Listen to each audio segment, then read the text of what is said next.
Hey everyone, welcome.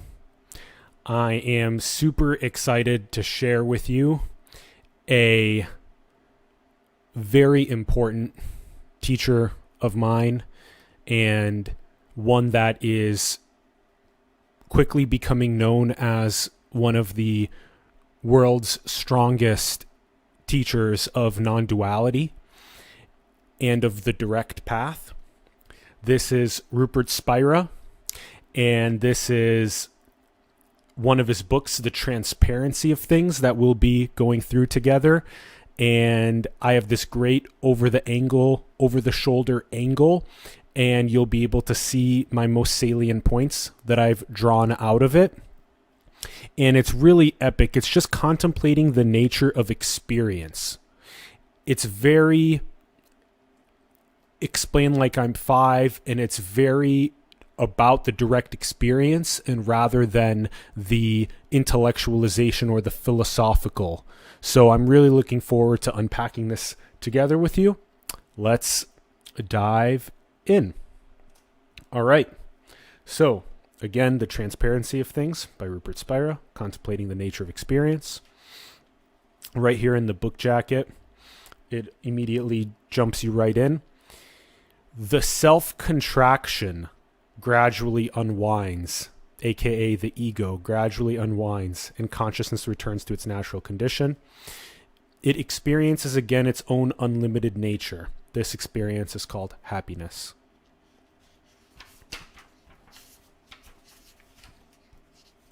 And then we have this great quote by Parmenides right in the front. That which is never ceases to be. That which is not never comes into being. Parmenides.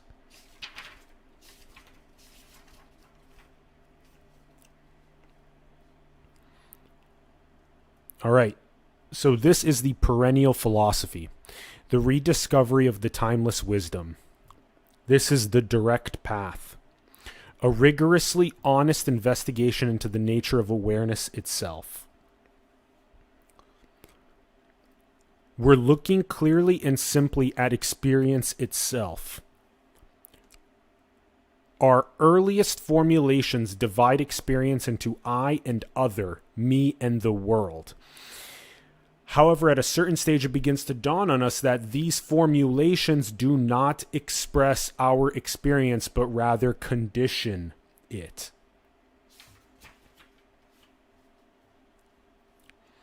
This has been expressed in many different ways. Atman equals Brahman, I and my Father are one, Nirvana equals samsara, emptiness is form, I am that, consciousness is all, there are not two things, Sat Chit Ananda, existence, consciousness, bliss. It's a knowingness that is beyond the mind.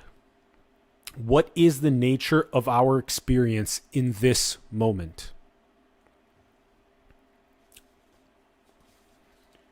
And the classic wisdom of you're already it, there's nothing to seek, but it remains for you to recognize the diamond necklace that is already around your neck. And we'll be talking about the paper and screen analogies that Rupert frequently uses. And so right here, we dive right into that analogy about the paper. If you draw your attention to the white paper on which these words are written, you experience the uncanny sensation of suddenly becoming aware of something that we simultaneously realize is so obvious as to require no mention. So this is becoming aware of being aware of the paper. Our awareness of the paper seems to be a new experience. And we unpack these analogies in great depth in our videos on the direct path on our channel, which you can go find. The general idea is that this paper is the pure, bare, empty awareness that all experience is colored on. And that's the words are the coloration of experience. That's coloring a bare, empty, pure I amness. That is eternal, that is infinite, and its nature is bliss, peace.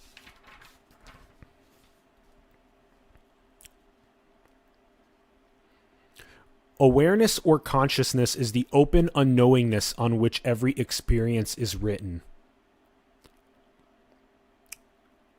I love you, Rupert. You just put it so perfectly. He's got so many of these great zingers throughout here. It is only this open unknowingness, the source, the substance, and the destiny of all experience that is indicated here over and over and over again. So in many ways, this is like an involution. We relax into bare, empty, pure awareness. And the breath helps us relax our awareness. It's more like this and less like that. In many ways, the involution is like the absolute. It's like the self-realization. And then there's the spectrum of where on the evolution, it's expressed as an unhealthy ego versus a healthy self-actualization. And the proper way to attain a healthy self-actualization is via self-realization first. So you must come over here. And this is why Ramana Maharshi said that the best thing that you can do for the world is to become self-realized. So you ebb all the way over here first, and then naturally you act as a divine channel of God into the highest morality of self-realization. Sensing, in turn, is discovered to be made of knowing, and if we explore knowing, we find that it is made of consciousness. If we explore I, we find it is made of abstract concepts of the mind collapse here. Again, involution within itself.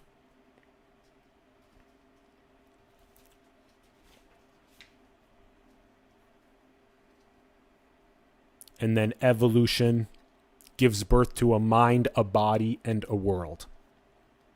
This process of evolution and involution is the dance of the oneness. So eloquent. And we also dived into this in our last review of The Universal One by Walter Russell as well, that oceanicness, it dances with its creations of waves. It takes shape and dissolves every nuance of experience. Mind attempts to describe the modulations of this emptiness manifesting itself as the fullness of experience, and this fullness recognizing itself as emptiness, knowing all the time that in doing so, it is holding a candle to the wind. So every single time that we attempt to have the ocean describe the waves, and every time that the waves describe the ocean, that is ultimately what the ebb and flow of this is. And it does feel like it's holding a candle to the wind as we aim to describe this. But the metaphors themselves are very powerful, and they can explain, like I'm 5, succinctly describe what the nature of our reality is. And in that sense, it's revealed. Mind is being used to create evocations rather than descriptions of the experience of consciousness knowing itself. These evocations are temporary expressions, like flowers blossoming for a moment, shedding the perfume of their origin on the garden of unknowing.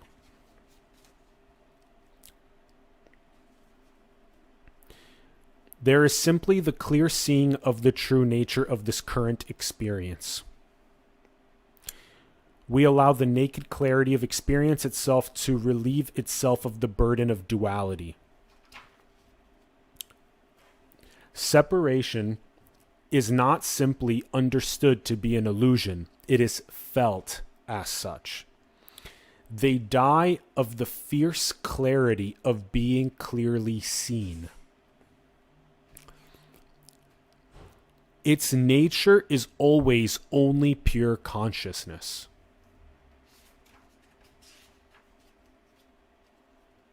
Rupert's got great analogies that are coming up.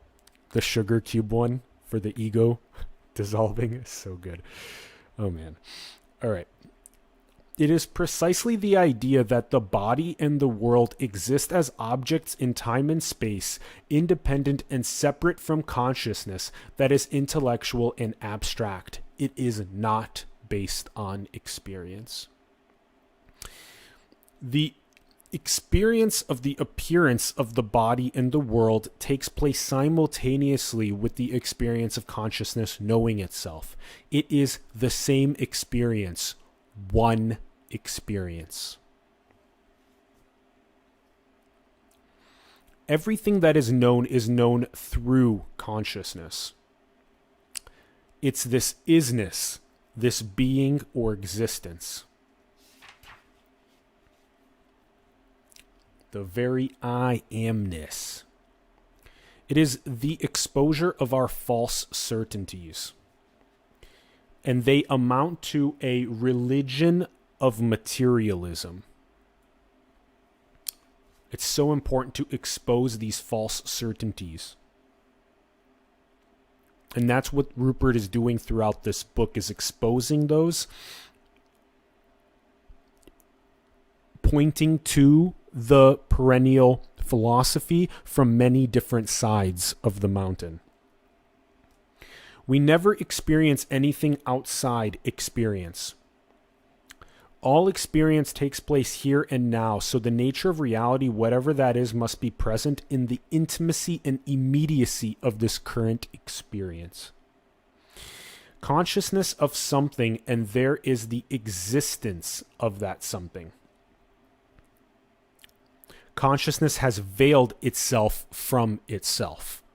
And we unpack that also in the 7 densities of consciousness, the Law of One video, where we talked about how cool it is that we have the capacity to create this veil of forgetting and then pierce it and then self-realize. It's the most fascinating aspect to our nature.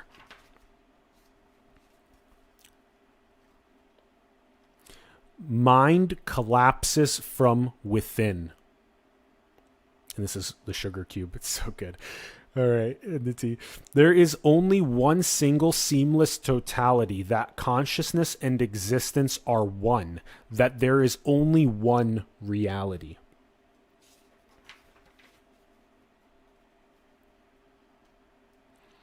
Consciousness veils itself from itself by pretending to limit itself to a separate entity and then forgets that it is pretending.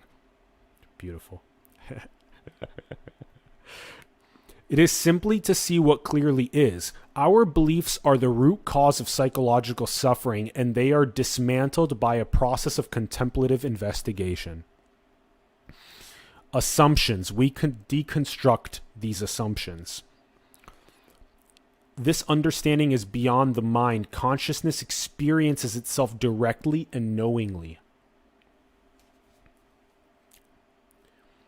Understanding is not created by a process in the mind any more than blue sky is created by clearing in the clouds. However, it may be revealed by the mind. Again, not created, but revealed. Very similarly to the clouds clearing and then the blue sky being revealed, that I amness. The timeless moment in which consciousness is revealed to itself. And that is the diamond necklace that is already around your neck, like Rumi said, being finally recognized, which is called God or self-realization, or the Jnana Yoga. And Vipassana is seeing reality as it is, a very important style of Theravada Buddhism, where you go through the process of training that capacity. Again, the blue sky isn't created by clearing clouds. It's always there. Your I amness, your isness, that eternal, infinite bliss and peace of awareness that is being colored by experience is always there. That sky is always there. We're just mistaking the clouds and the modulations and we're encountering deep psychological suffering as an egoic entity of being separate. And we have another analogy that's coming from Rupert. We slowly release our clenched fist.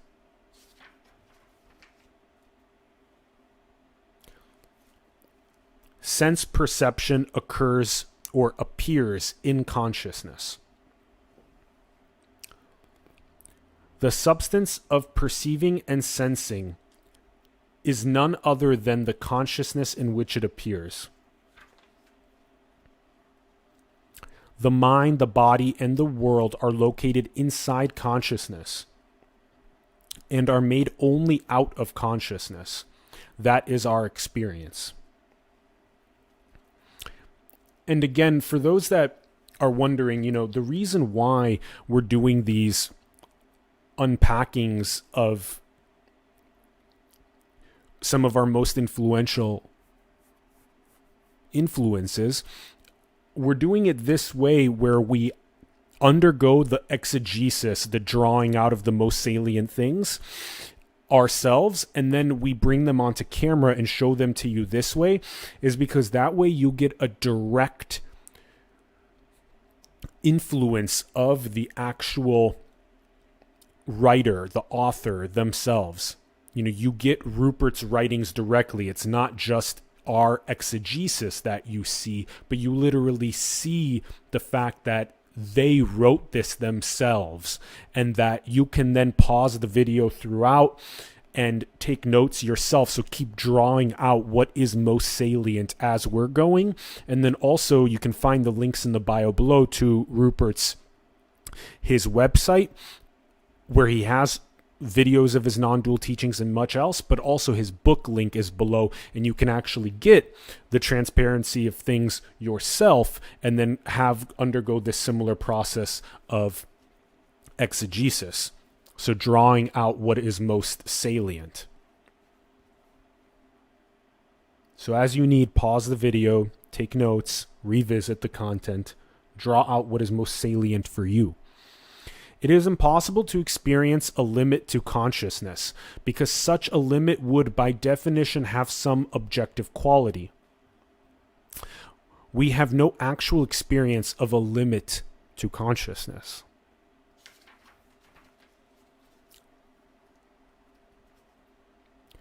Why do we think that we, consciousness, are a personal entity inside the body?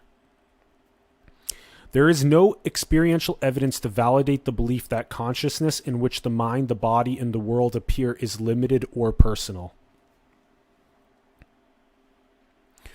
We have no experience of a limited or personal consciousness. Again, this is the I amness of the sky that is being obscured by the clouds. We're contracted into a separate egoic entity. And we're like a clenched fist piercing the veil to self or God realization. Everywhere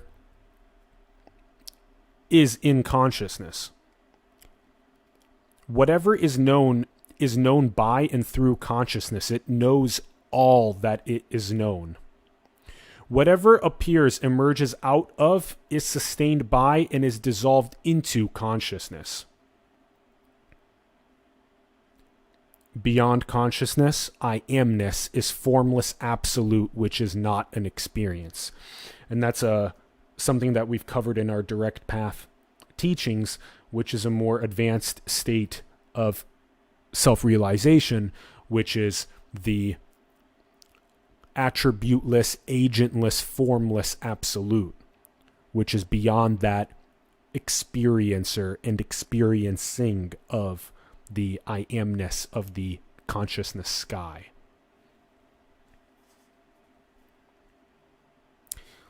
The experience of consciousness recognizing itself, remembering itself. There is no evidence in our experience to suggest that we have different consciousnesses, or indeed that there is more than one consciousness. I love it. There is only one consciousness. Everything falls into place. Have only ever been experiencing our own unlimited self. again, even from a scientific angle, we have to take this from the perspective of things like the Sir Roger Penrose and the cutting edge of physics, winning the Nobel Prize in physics in 2020, believing in cyclic cosmology. And so you have to understand that all coming from the same source. That's why Lao Tzu was so influential in saying that wisdom is knowing your source. If you know your source, you recognize the oneness of being, meaning that this consciousness, this awareness itself is shared. Again, that's why the graphic in Chapter 9 of High Level Perception on Consciousness is all about seeing the planet like a big brain with nerve endings, and that every single one of us, if you look at the pupil, that blackness is God, that is being shared. And then that little iris around the pupil is the unique experience or expression that we have of that infinity that is being colored by experience. We unpack this more in our other videos to check out on our channel, like the God's Brain video is a good one to check out on this topic. And this is the Yoga Sutras of Patanjali. 2,000 years ago, we have all of these beautiful perennial wisdoms that are being highlighted by us, but that have been lost in modernity, so that it's super important for us to bring them back. Here, yogas, citta, vritti, nirodhah. Means yoga equals stop modulating awareness. Yoga means union in Sanskrit. Union equals consciousness, waves, quieting. This is identical to deep sleep. Again, when your thought stops, when your consciousness waves quiet, what is left is a non-modulated, a non-colored awareness. And you recognize that that awareness is eternal, that its nature is bliss and peace, and that it's being colored by experience, by thought, by emotion, by feeling, by belief, by objects. And we'll have many other explorations of that deep sleep throughout as well. Rupert does a great job bringing that in. All perception takes place in consciousness.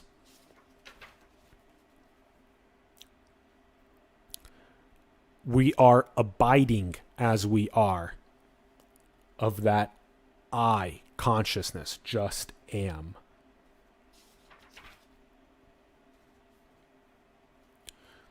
Attention is drawn to the presence of the knower. Suddenly seems to become more present. It shines. The knower. Again, this is a theme that we talk about so much on the show. You are it, however it remains for you to recognize it. And this means embodied non-duality. You can't just be an egoic separate self and say that, oh, okay, I get it, I'm already it. It doesn't work that way. You have to actually pierce the veil and self-realize. Consciousness is naturally returning to itself. Becoming aware of itself. It just seems to forget itself from time to time. It seems to ignore itself. That's the beauty of these creation designs. I love it. When consciousness looks for itself, it merges with itself. It is revealed to itself, and this revelation is the dissolution of the question. It is this knowingness beyond the mind that is the true answer to all questions about the nature of experience. Love it. The I cannot see itself. The process of discovering that it always already knows itself. So as the mind tries to turn itself towards consciousness, it dissolves. It's fascinating. I love this sugar cube analogy. This is going to be so good. Oh, man. Okay. It is pure knowingness. The seeking thought reveals consciousness. When you investigate the nature of reality, you land on consciousness and not a symbol. All right, here we go. God, I love this analogy. Okay, This is the seeking sugar cube analogy. All right. The seeking thought is like a sugar cube. Looking for consciousness is like putting the sugar cube in a cup of tea. The tea dissolves the sugar cube. Likewise, consciousness dissolves the seeking thought. So beautiful. So, in essence, the sugar cube analogy is so profound because it's basically saying that the egoic separate self, as it goes the process of seeking the diamond necklace that's already around its neck, that as it pierces the veil and as self-realization, God realization happens, what occurs is that it's just like a sugar cube dissolving in the cup of tea. The mind, the egoic self, the separate entity dissolves. It's beautiful. And you're just left with that infinite consciousness that is eternally being colored by experience. It's so gorgeous. It's such a beautiful analogy, Rupert. That's another part of Rupert. In our interview with Rupert, which if you haven't seen, I highly recommend checking out our interview featuring Rupert, that his metaphors are so strong. And the metaphors are very explain like I'm five, and they dive you right into the nature of experience very simply. The best teachers do that. Consciousness knowing itself, returning to itself knowingly. Okay? Again, throughout this, we're just going to be pointing to the same perennial spiritual wisdom from many different ways up that mountain, from many faces. So again, we're going to point to this again here. Meditation is the cessation, the stopping of the monkey mind, clouds, to remember I am the sky. Again, yogas citta vritti nirodhah. Again, relax your contracted fist. This is the contracted fist of the egoic separate self. Relax into your pure, bare, empty awareness, pre-coloration, and recognize that that is the I amness of the sky. And that from that point of self-realization, then, every single cloud of experience that you encounter, you will shine through that bliss and peace that is inherent in consciousness knowing itself. Meditation is not an activity. It is the cessation of an activity. Stop the thinking mind and recognize. Stop the monkey mind and recognize the sky. I don't want are contractions. We throw a veil over itself. The separate entity is something we as consciousness do. It is not something we are. Again, we're playing a big game with the veil and the separate entity. It's not something we are, it's something we do. It's a game we play. And then we pierce that. Think of all 8 billion people piercing the veil in their own different ways right now.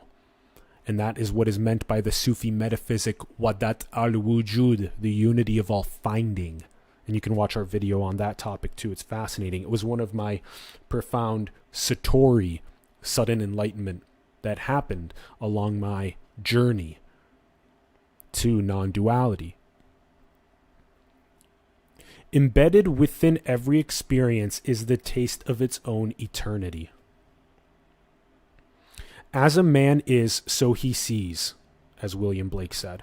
As consciousness sees itself, so the world appears. Exactly. Once the doors of perception are cleansed, we will see ourselves as infinite. And that's William Blake and Aldous Huxley.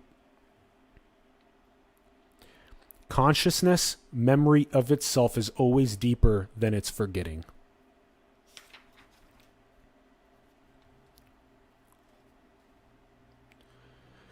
The desire to return to itself, to abide in itself, can never be extinguished.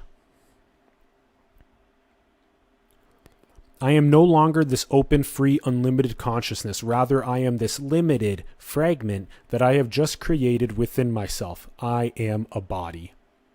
So in many ways, it goes like a childlike infinity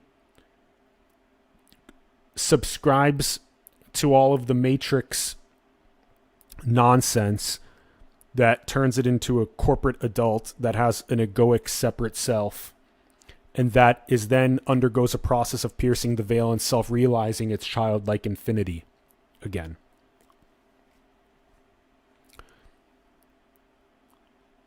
And we put many of these highlights, like this one, meditation equals the liberation from separation.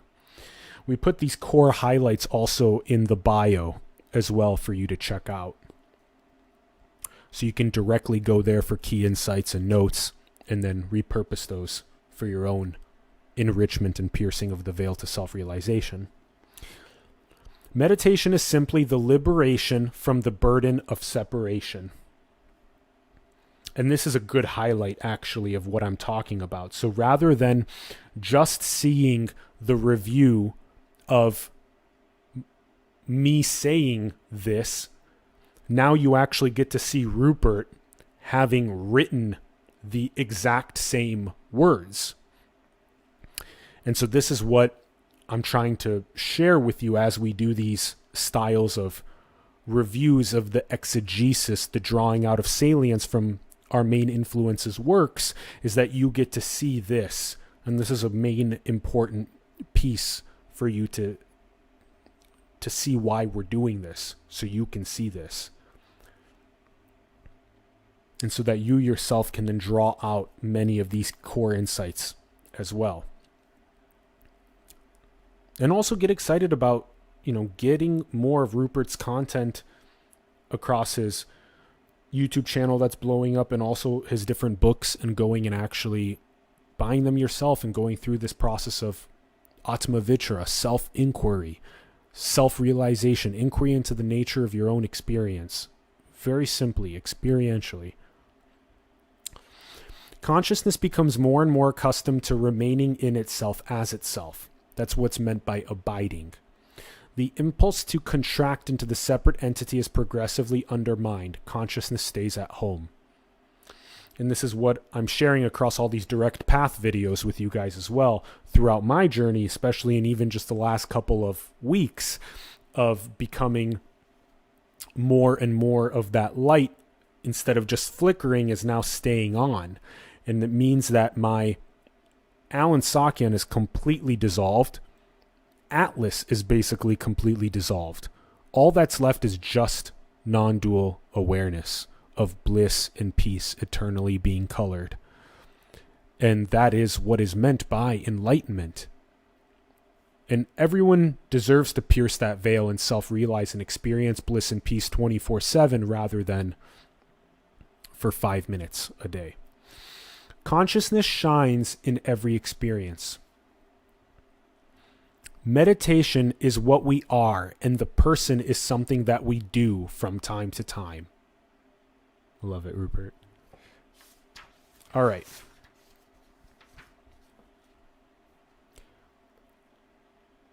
Consciousness is impersonal and unlimited. So consciousness is one and infinite.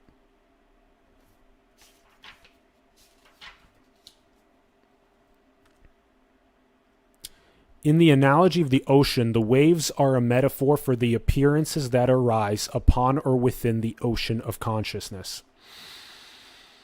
So the form is the wave, and the content is the water. Again, this is probably one of the most important perennial analogies. The oceanicness of infinite consciousness and the different creative forms and expressions as waves that are composed of water, of consciousness.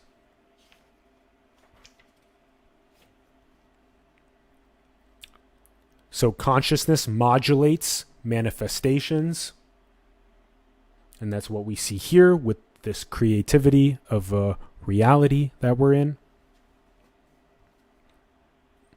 This is such a good way to say it. The ego is consciousness pretending to be a separate entity.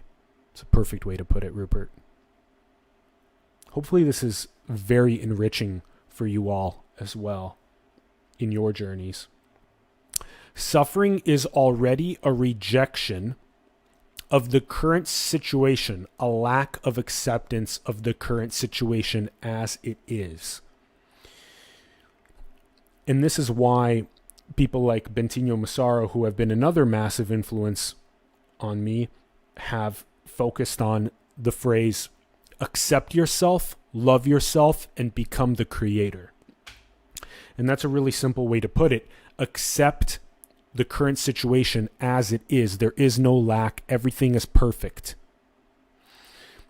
There is no disharmony. It's all perfect. Who are you, as David Hawkins says, who are you to be angry at reality, to be angry at the entirety of the evolutionary experience, that you're having an experience that is not according to the creative expression that it is?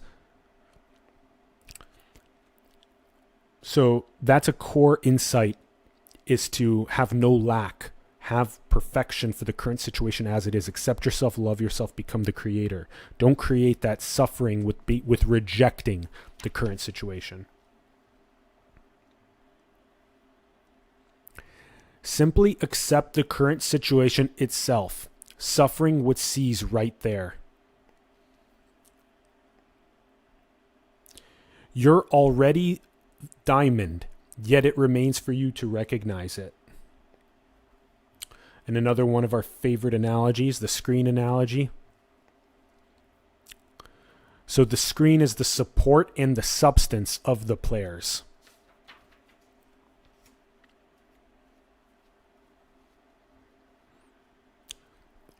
It's absurd to think that the screen and the players are separate or different from one another. The players depend on the screen, but the screen does not depend on the players. Consciousness is not just their support, but also their substance. It's apparent independence and separation from consciousness that is illusory. The analogy of the screen, they're all around you. And just use your device to just lock the screen and just see it for it without any modulation, without any coloration. That is the pure, bare, empty awareness that we're talking about. That is eternal, infinite, and its nature is bliss and peace. And it's being colored, the screen's being colored by all of the different modulations and expressions, the waves of that oceanicness. Appearance is simply a modulation of this knowingness. This is what consciousness is. It is pure experiencing. Again, it sometimes just takes time with that screen that's locked. Just sit there and just look at the screen in a contemplative way before it's colored, and then see your consciousness and awareness similarly before it's colored by experience. That juxtaposition is really important to understand this. Although, as we say in our direct path videos, that juxtaposition is ultimately transcended because it's all one, but we create the dual separation for people to be able to see what we're talking about. Experiencingness and knowingness are synonyms for consciousness.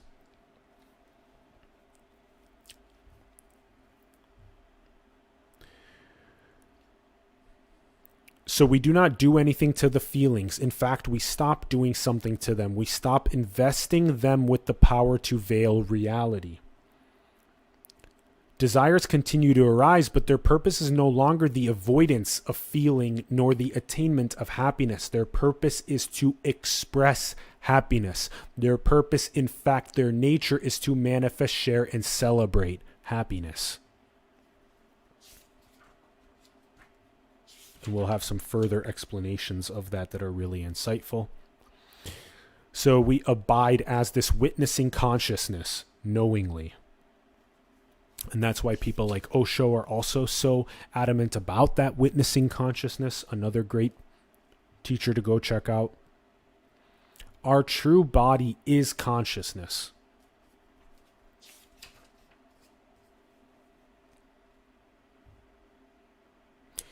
What is our actual experience of the boundary between what is inside ourself and what is outside ourself? There is no experience of such a boundary.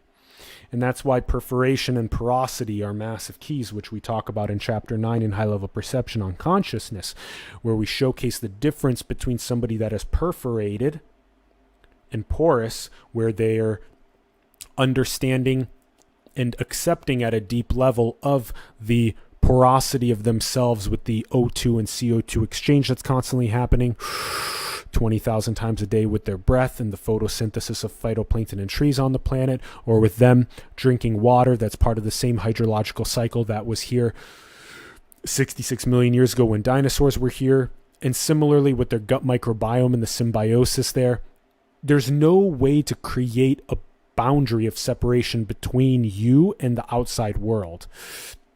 And so that's very important, because the egoic self that's contracted itself is with like a box around their head, thinking they're just a separate entity. Again, perforation and porosity are key.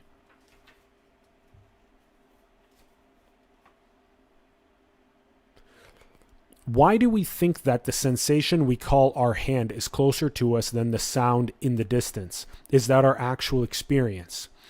Each appears at the same zero distance from consciousness. Great way to put it. Consciousness is not simply the witness, but also the substance of every object that appears within it. Every object is made out of consciousness. It is an expression of consciousness. Objects as appearing to consciousness, in consciousness, as consciousness. Consciousness reabsorbs the body, the mind, and the world into itself.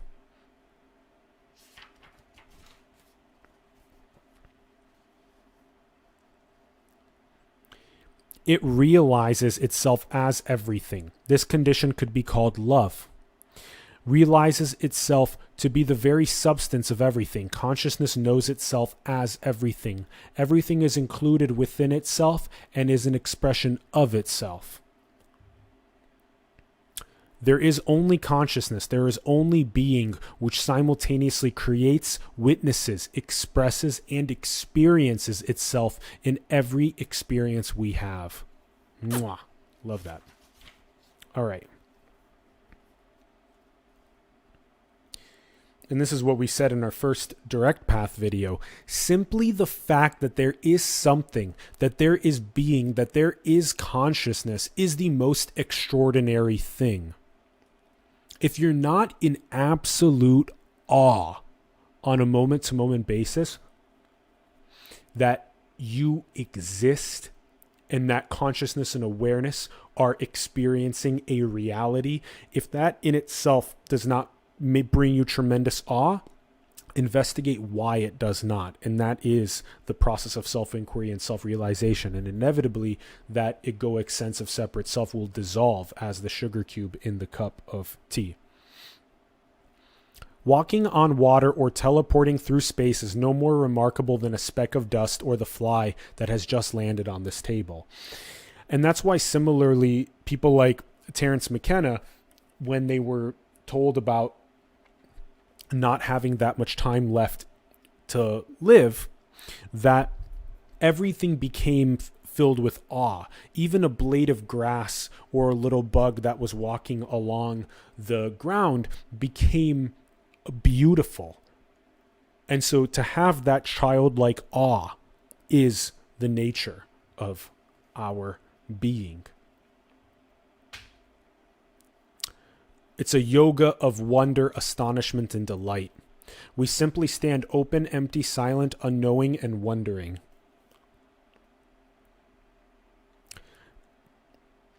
We dance with the question for a while and then merge with it, returning to its source, silence. The real response is silence itself. And that's why people like Sri Ramana Maharshi were silent a lot when asked question. And that led to a lot of incredible self-realizations for people. Knowing and being are identical when referring to consciousness. And this is something that I'm undergoing right now too, is simultaneously balancing my interviewer and content creator angle with an angle of silence and being the pure, bare, empty awareness of the sky, and then practicing that formless, agentless, attributeless absolute. And that requires a lot of silence. And we have to become more and more comfortable with silence in order to self-realize. Consciousness and existence are one and the same. That is our moment-by-moment experience.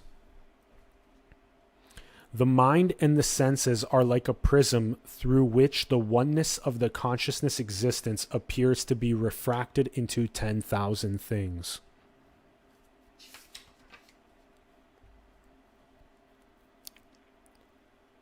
It is the separation between the existence of the world and the presence of consciousness that is illusory. It is the creativity of consciousness through the faculties of mind and senses which refracts oneness into a dance of apparent multiplicity. Remove time and space from experience. Remove name and form, and we are left with the oneness of consciousness existence. Timeless, spaceless presence, being.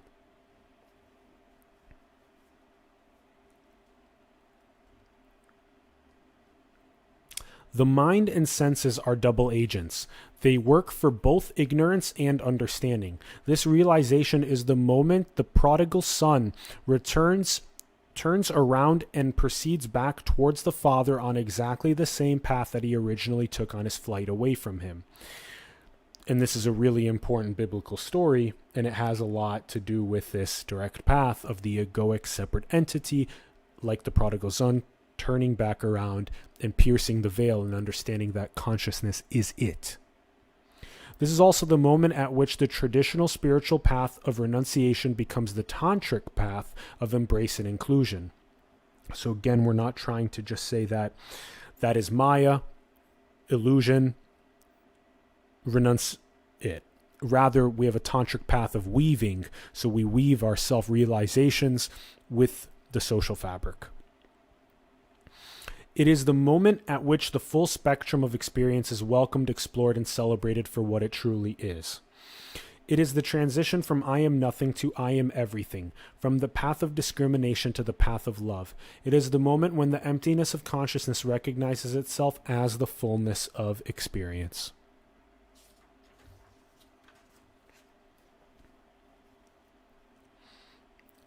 The mind, the body, and the world are understood to be expressions of consciousness rather than distractions from it.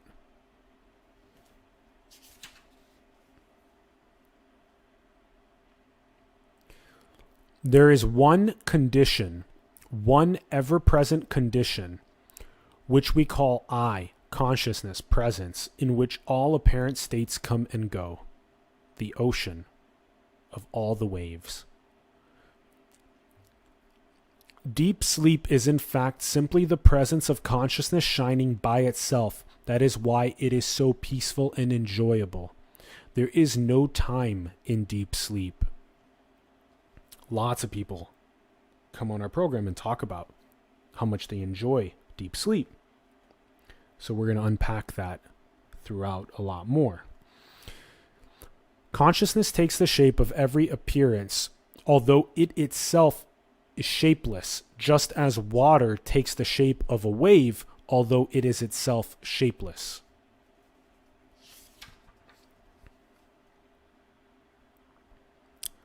Deep sleep is peace. Deep sleep is the presence of consciousness without objectivity. Peace is inherent in consciousness. That peace and consciousness are one. So that same peace that you experience in deep sleep, when consciousness is not experiencing the modulations and colorations of objects, thoughts, feelings, emotions, and beliefs, is very similar to what we talk about as inherent in the sky or the ocean of consciousness, even in the waking state. So in many ways, the waking state, to practice being the sky or the ocean in the waking state, is kind of what meditation does, which is basically what is felt during deep sleep.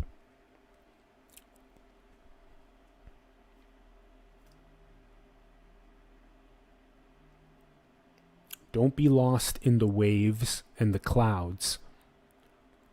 Recognize yourself as the sky and the ocean. That's the first step, self-realization. And then you can self-actualize beautifully with a more true experience where you shine through all of the coloration and modulation of the sky and of the clouds and of the waves. Everything is ultimately an expression of consciousness. So ultimately, is everything an expression of peace?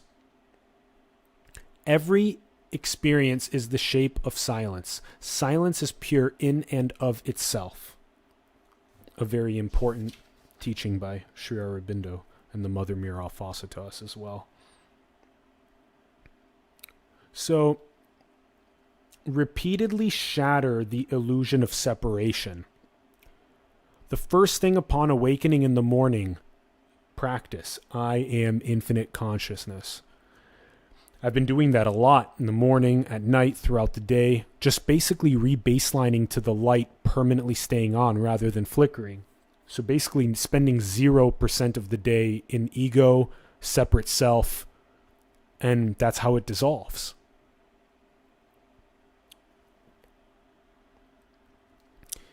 As we wake in the morning, the peace of deep sleep still pervades our experience, before the appearance of separation has become fully established.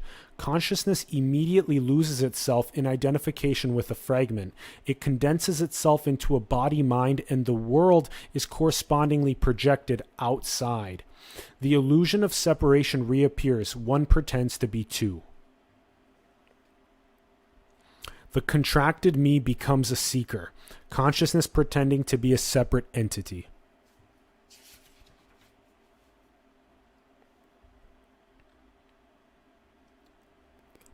Meditation is sometimes described as sleeping while we are awake. We take the same attitude towards objects that we take in our sleep, no attitude at all. We simply abide as we are. Self-realization gives you inner bliss, peace, eternity. So all downstream wu-wei, or effortless action, is for the highest. And that comes from Lao Tzu and the Tao Te Ching. Highly recommend reading that as well if you haven't. So basically, self-realization gives you the inner bliss, peace, eternity. So everything that happens downstream in that self-actualization is like effortless action, wu-wei, for the absolute highest. That's why that's the first thing, is self-realization, God realization. Happiness is the experience of consciousness knowing itself knowingly. It is happiness itself that seeks itself. Oh, this is great. I knew we'd get here. This is the part we were talking about earlier. Desire is liberated from the requirement to produce happiness. Desire as such is experienced as energy, as life. It is already its own fulfillment. So, aka, today's desire, ego, is enslaved to produce happiness. Self-realization pierces the veil, revealing our inherent nature as bliss, peace, liberating desire from the requirement to produce happiness, enabling its own fulfillment experienced as energy, as life. Gosh, love that.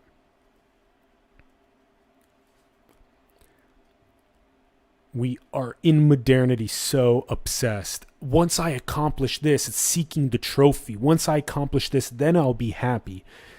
So happiness is tied to this desire of the trophy, of the rewards, when in reality, the 24/7 bliss, peace nature of consciousness is happiness, and it's on a journey.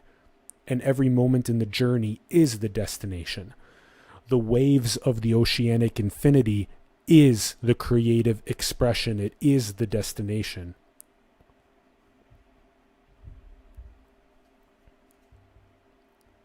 I love that quote by Dan Eldon. The journey is the destination.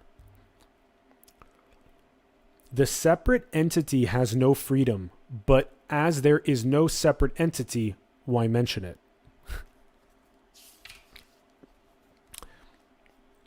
We as consciousness have absolute freedom. We are absolute freedom.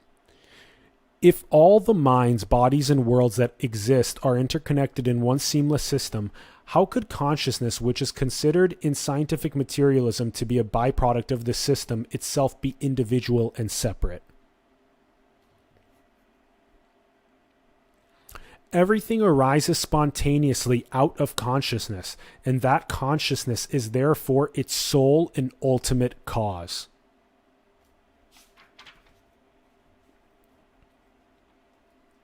All right, we'll read this and then I'll read the top part here. When an object appears, it appears as a modulation of consciousness. Consciousness is simultaneously the substance and the witness of whatever appears. So again, there is only consciousness taking the shape of our experience from moment to moment. And that's why up here we wrote modulation of love-light consciousness. It's a rhythmic, balanced interchange, which is very aligned with Walter Russell and the Universal One. So a rhythmic, balanced interchange is the modulation, it is the waves, it is the creative expression of the oceanic infinitude of love-light consciousness.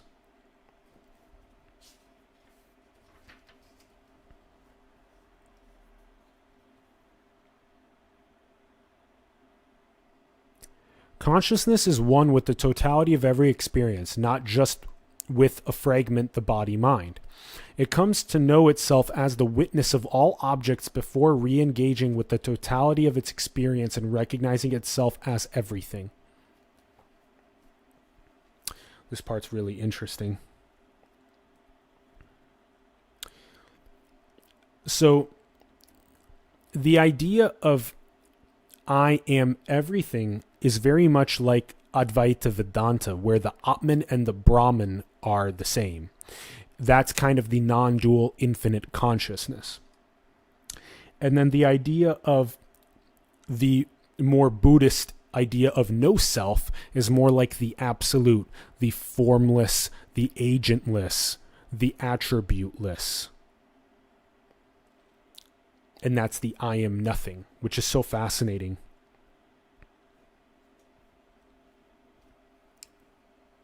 Check out our direct path videos for more about that. So, I am not only the body.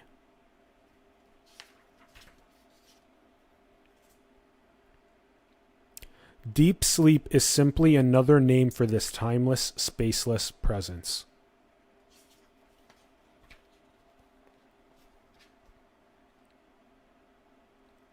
Happiness and the separate entity are mutually exclusive positions.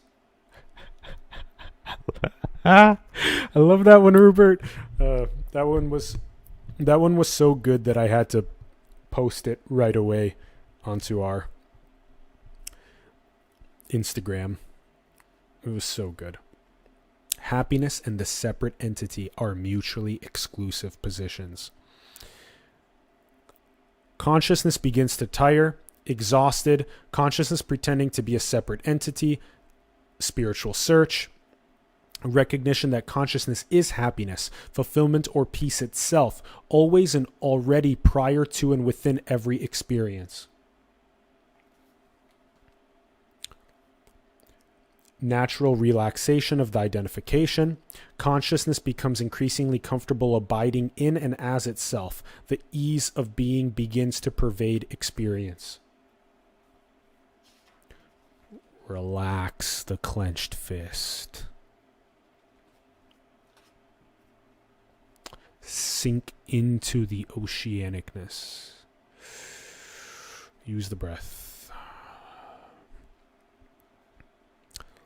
The experience of love is precisely this relaxation of consciousness's exclusive identification with a separate body-mind, and as a result, the inevitable inclusion of the other, of all others, within itself.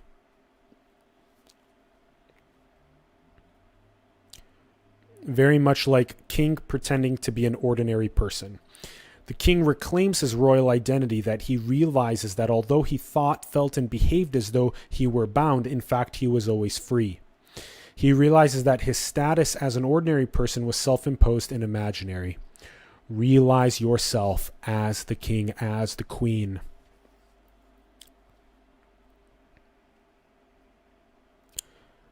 The sun's nature is to illumine. Likewise, consciousness is self-luminous.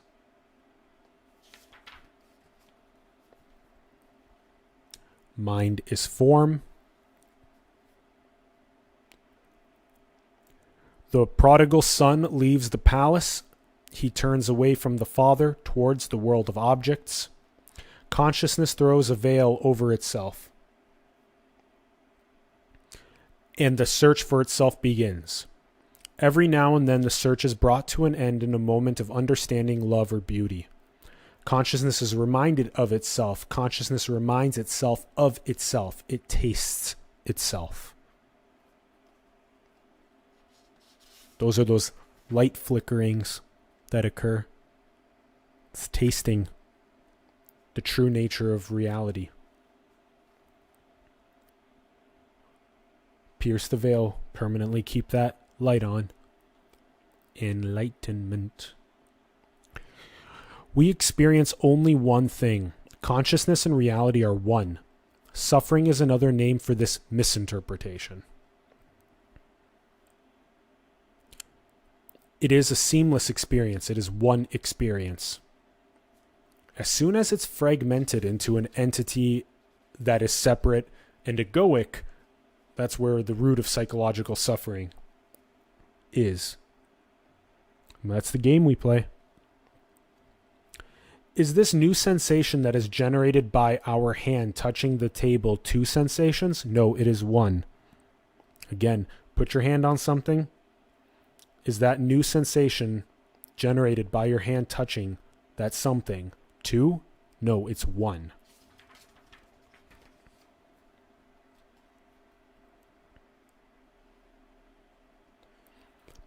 It is not possible to draw a clear line between the body and the world. This is clearly seen if we ask ourselves whether sensation A, the hand/table, is on the inside, the me side, or the outside, the other side of the boundary. So when you put your hand on that something, is that sensation of the hand touching the book happening inside you or outside you? You just can't draw the boundary. It's very simple explorations into non-duality. We are thus left with one thing, the seamless totality of experience before it is conceptualized into 10,000 things. Again, that one experience of witnessing consciousness rather than 10,000 things.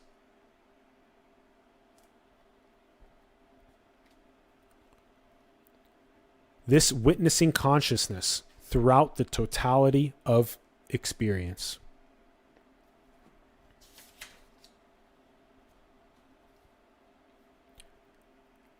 Every objective experience is a seamless whole, consciousness, object.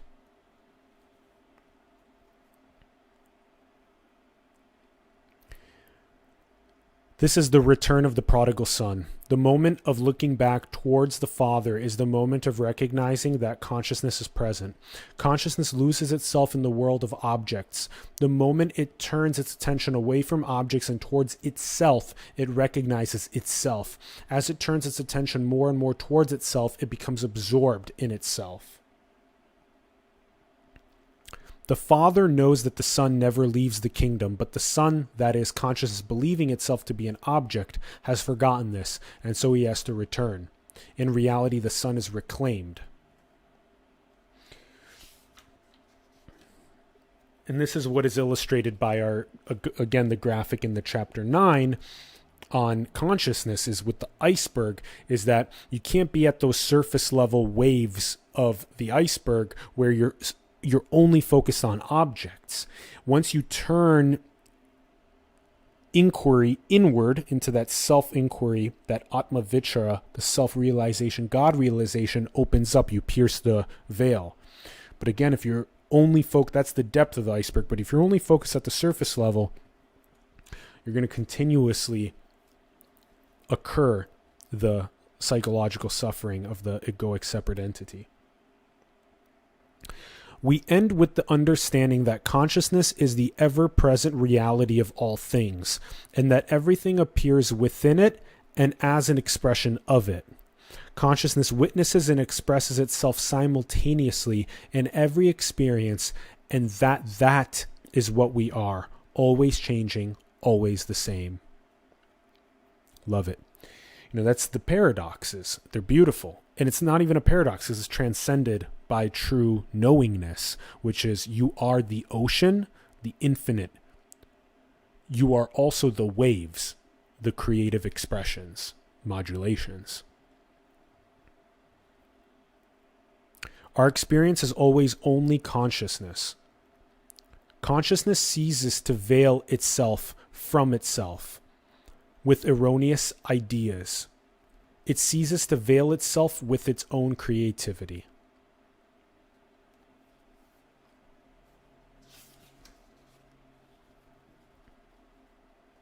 That's a funny, playful way to look at it, is that we're veiling ourselves with our own playful creativity as these egoic separate entities that then pierce the veil and self-realize.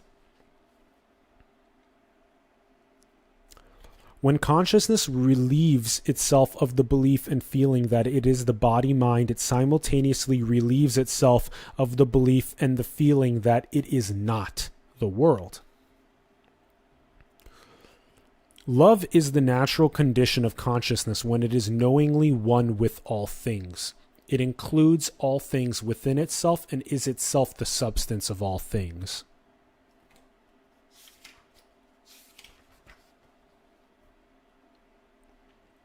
We experience a beginning and an end to all objects, but we never experience a beginning or an end to consciousness, to ourself.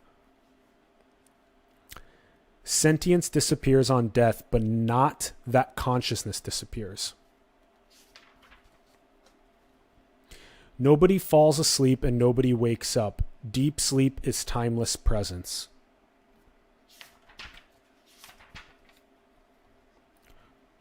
Only now is experienced. All experience is now, and now is ever present. Eternity. Now is experienced simply as it is. Timeless presence. The now is the substance and container of all experience. Again, the now is the substance and container of all experience. That's why Eckhart Tolle, the power of now, the substance and container of all experience. Enjoy that bliss, peace, harmony, perfection, no lack in the now. Baseline yourself to that. That's our true nature. Every time consciousness ceases to take the shape of the mind, the body, and the world, it knows itself again as presence or being.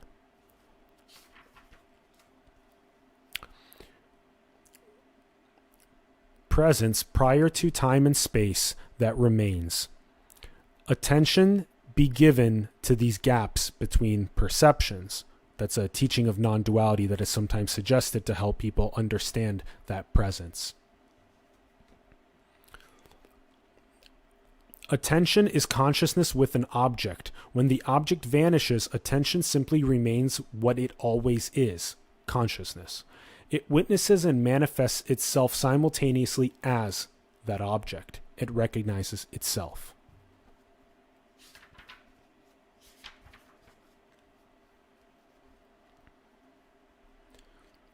Being is both behind and within appearances. The being that shines in all experience is known in ourself as the experience I am.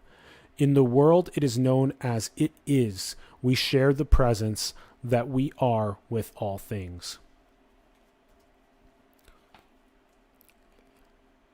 Consciousness is the primary and most intimate fact of experience. Meditation is simply to abide knowingly as this presence of consciousness.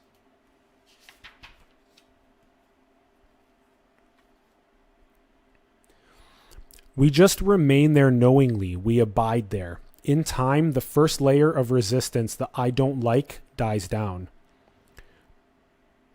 Peace and happiness are inherent qualities of this presence.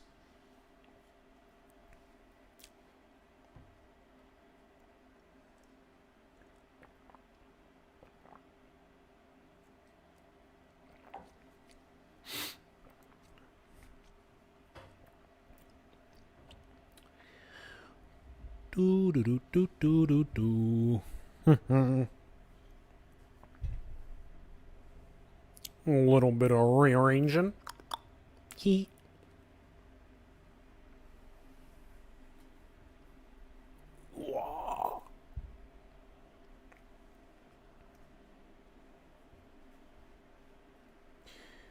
Okay.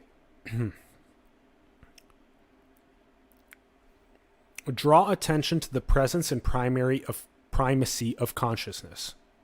Not only is consciousness present in every experience, but that it is our primary experience. Thought obviously occurs within consciousness.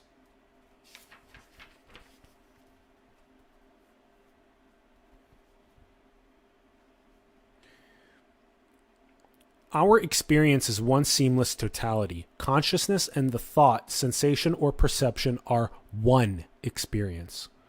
It is consciousness that contains the mind, the body, and the world on equal footing. The mind, the body, and the world appear in consciousness. The old belief that the world contains the body, which contains the mind, which contains consciousness, triggers a series of thoughts, feelings, and activities, all based on that belief.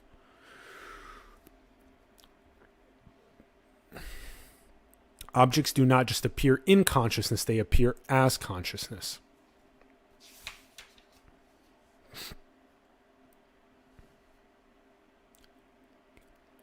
Consciousness does not just witness every experience, it expresses itself as every experience. Everything that is experienced by, through, in, and as consciousness. Consciousness witnesses, experiences, and expresses itself from moment to moment, and when there are no objects present, it simply remains as it always is. That is all there is. Presence. This.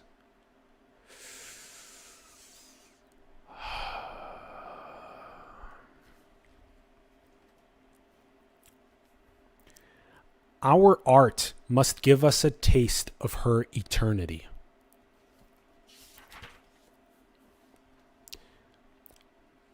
Time and space themselves turn out to be nothing other than the very thought with which they are conceived. Nature and man are part of one integrated system and must therefore share their existence. Their being must be shared. And this is, actually, I'll read the top in a moment after this. Existence or beingness, which is always present and yet does not appear, eternity. It is only reality that is ever actually experienced. And this is what I talked about with Rupert for a little bit in our interview, was his teacher, Francis Lucille, whose teacher was Jean Klein, and then Atmananda Krishna Menon that's the lineage, and that there's a beautiful quote from Francis Lucille, which is that the nature of reality is an eternal 4th of July fireworks celebration. Such a perfect way to put it. The nature of reality is an eternal 4th of July fireworks celebration. So the more that you have self-realized the oceanic infinitude, and then realized that it's expressed as the waves of creative expression, the more that you see those as fireworks that are eternal.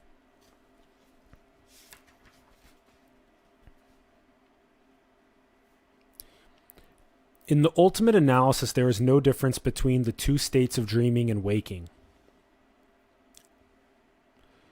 Reality is the substance of every experience. It is the existence, the beingness, the isness, the suchness, the knowingness, the experiencingness in every experience. Boom. This formless reality is concealed or revealed by appearances, depending on how we see. Yep. What is it in our experience that is undeniably and continuously present and yet has no external qualities? Consciousness is undeniably experienced during any appearance, and yet it has no objective qualities. Consciousness and reality or existence are both present in every experience. They are one, consciousness, existence. Consciousness and existence are one. I and my Father are one.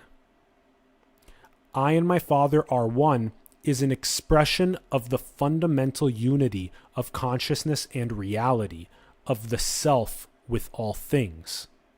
John 10:30. I and my Father are one.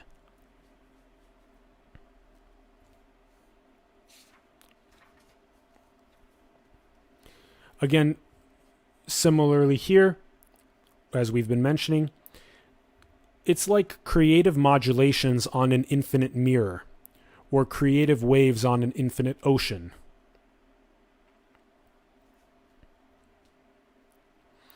Consciousness takes the shape of the perception but remains itself, just as a mirror takes on the appearance of an object and yet always remains exactly as it is. So consciousness and reality are ever present, always now. They are eternal. The purpose of art as giving us a taste of this eternity. I love that.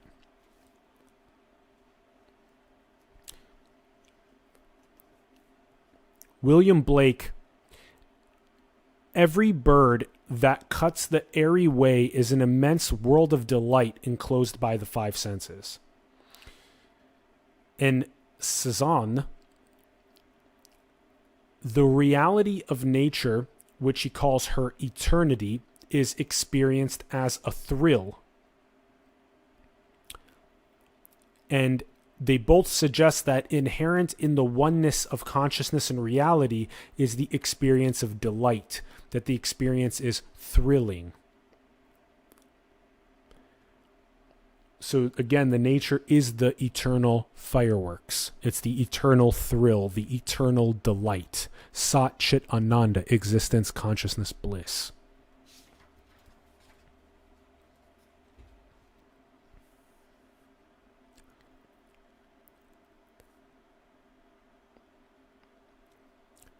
Consciousness and reality are one. That there is no separation between I and other, between me and you, between me and the world, between Chit and Sat. The experience of this realization is known in India as Ananda, which has traditionally been translated as bliss. Ananda is perhaps better translated as peace or happiness or simply fulfillment. The absence of agitation or the ease of being. Whereas the egoic separate entity is disease, not ease of being. Imagine the modern healthcare industrial complex taking on that definition of dis-ease. So self-realization is the number one thing that the medical industrial complex should be prioritizing. But how many of our physicians are trained on that in school? Let's prioritize that. Next generation architectures. Let's do it. Consciousness and reality are realized to be one. Their inherent unity is revealed. Peace or happiness is another name for that experience. It is very natural.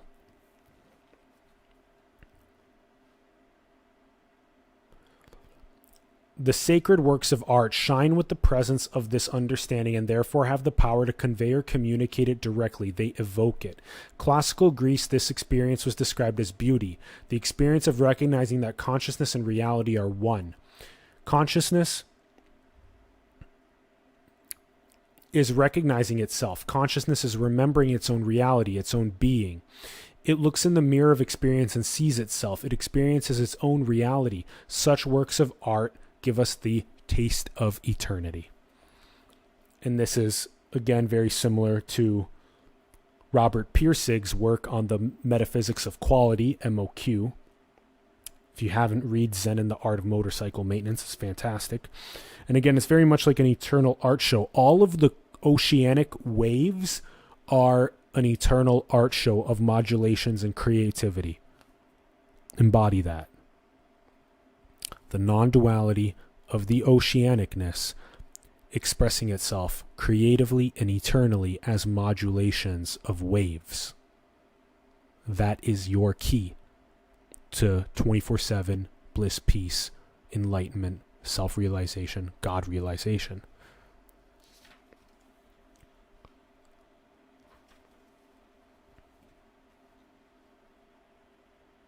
Consciousness is that knowingness. This knowing is the illuminating quality in all experience. The knowingness of consciousness is that which illumines all experience. Consciousness is self-luminous. Consciousness is one with itself and with all things. I am that I am. Exodus 3:14.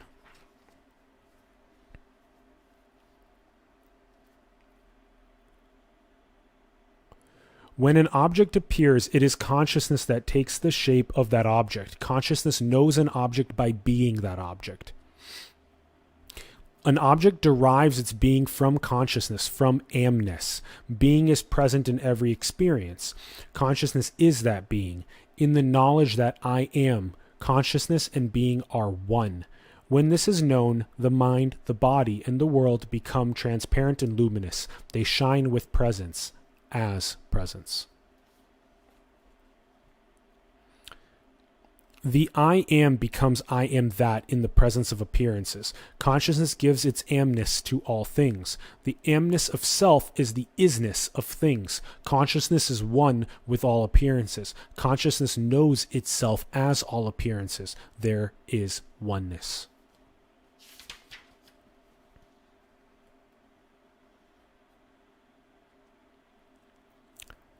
Oneness seems to separate itself into amness and isness. Amness becomes I and isness becomes other. Consciousness and being seem to separate. I am everything becomes the belief and the feeling I am some things and not others. Now becomes I am that particular thing. I am something. It believes and feels I am the body.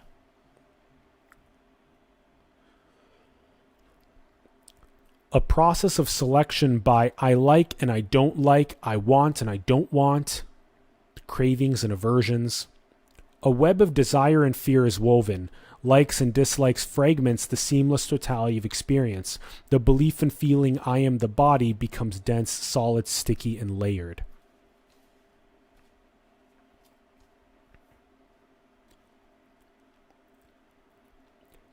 The return from I am something to I am everything is simply the loosening of this dense fabric of self.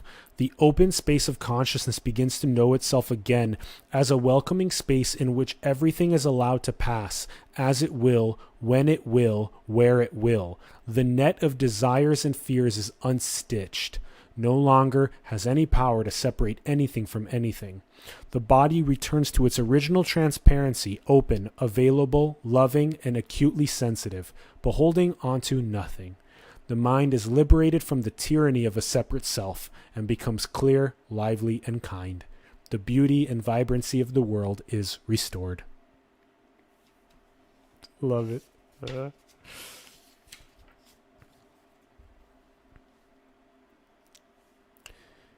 It is like removing objects from a room one by one until only the space of the room remains.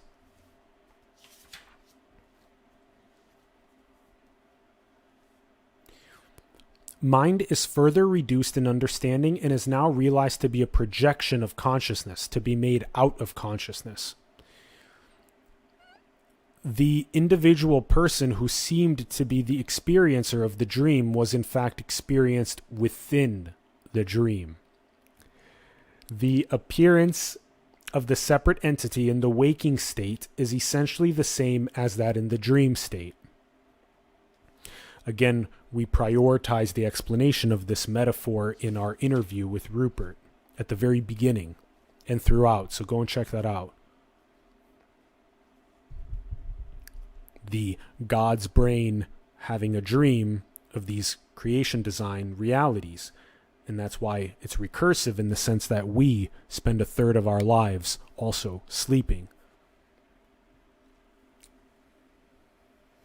When you take the first person's perspective in the dream state at night, you simulate that entire oneness of a dream as both the first person experiencer and the dreamt environment itself. And that is what this is. Similarly, we simulated out our environment and we're taking the first person perspective, and we're all God.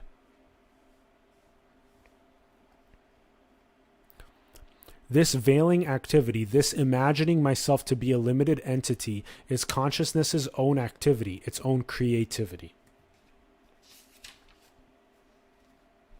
It's really creative. We do a good job with this. Time and space appear within it. It does not appear within time and space.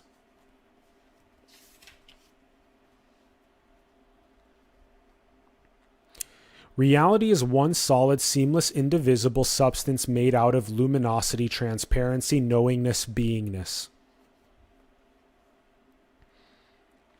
Consciousness projects the dream world within itself through the functions of thinking and imagining. Consciousness projects the waking world within itself through the functions of sensing and perceiving, as well as thinking and imagining.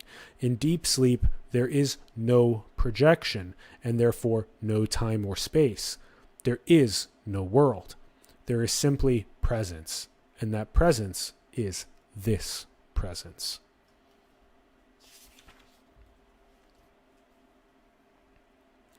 All experience takes place here. A distant sound takes place here. The chair on the other side of the room is perceived here.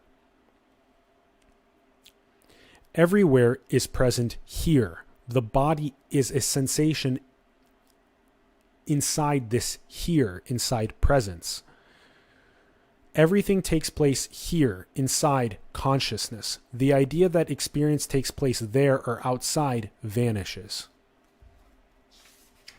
That sugar cube, I love that analogy, dissolving in the hot tea of self-realization.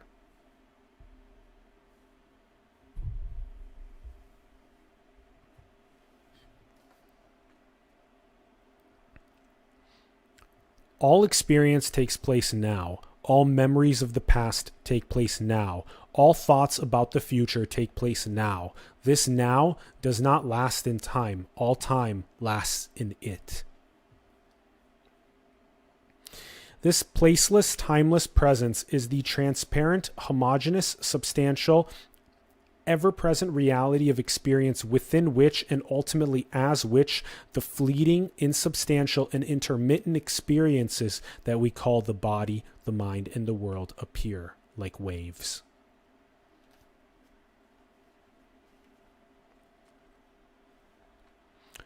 Consciousness is like a three-dimensional mirror in which everything appears. Everything that appears in the mirror of consciousness is at the same distance from it, and that is no distance at all. Every experience is presence.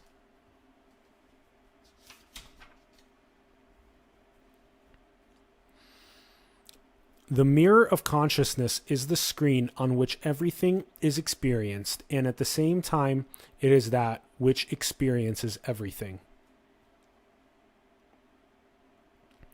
Consciousness that is experiencing itself as that apparent object. The transparent medium of consciousness is colored by the appearance of an object. Again, transparent consciousness eternally colored. Again, ocean always creatively expressing itself as waves. Transparent consciousness eternally colored.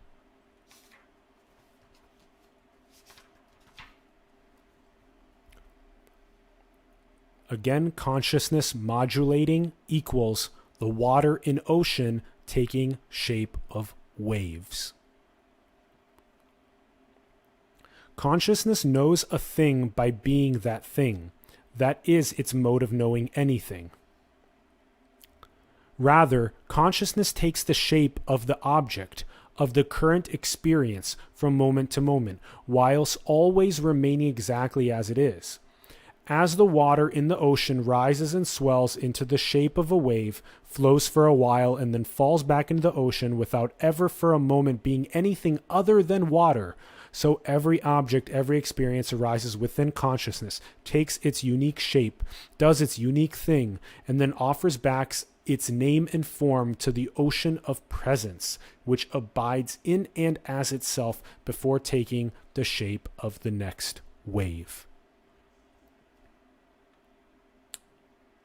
Love it, Rupert.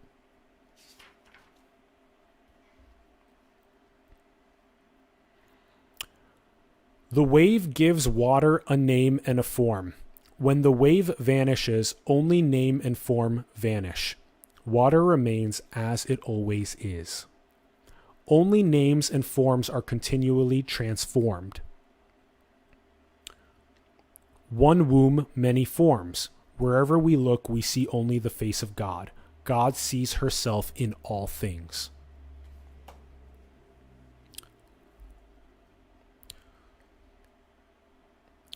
Mind used for the practical purpose of functioning at the level of the mind, body, and world.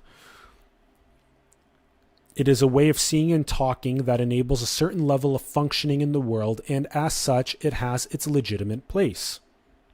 It is only when we take such a statement as a description of our actual experience, as a description of reality, that the confusion begins. And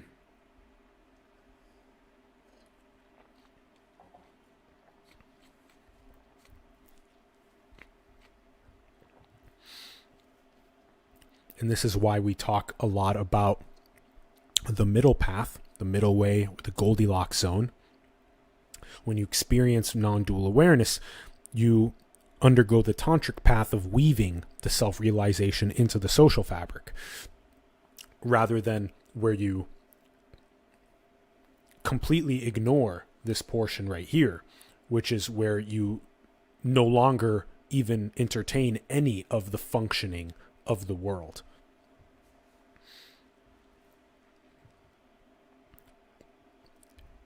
And that would be on going too high, whereas the going too low is this part where you stay as the egoic separate entity.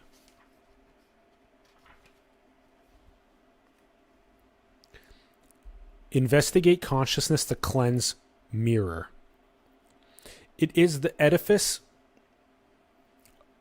of ideas that seems to prevent consciousness from knowing itself knowingly, from perceiving itself, just as it is the edifice that prevents the man from seeing himself in the mirror. The man can deconstruct the edifice. So deconstruct the edifice, or another way to say it is cleanse the mirror, right? Cleanse the channel.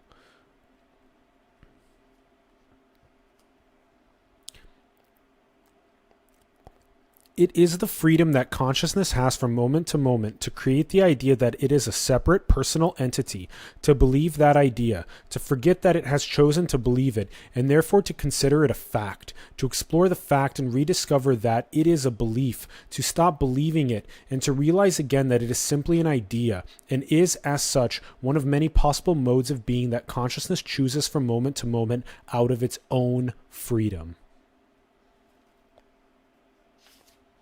Out of our own freedom, we're playing the game of the egoic separate self.